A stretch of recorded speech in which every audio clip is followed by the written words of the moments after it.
Japanese Prime Minister Shinzo Abe will visit Pearl Harbor later this month, becoming the first Japanese leader to visit the site since the attack that drew the U.S. into World War II.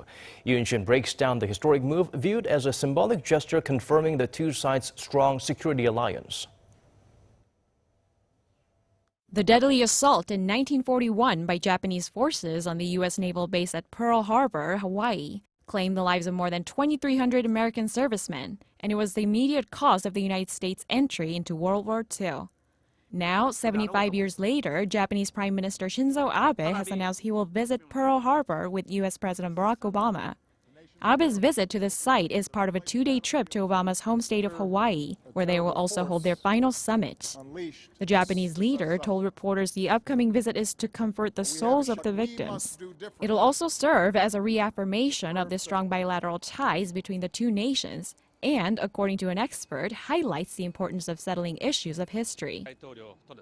His visit to Pearl Harbor is a confirmation that historical reconciliation should be a very important foundation of the enhancement of any security partnership, especially in the era that both nations are facing the rise of military power China and the threat of international terrorist groups.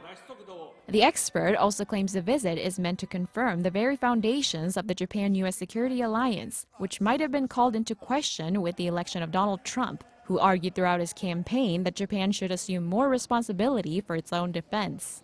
The visit is scheduled for December 26, and the White House says it'll showcase the power of reconciliation that has turned former adversaries into the closest of allies.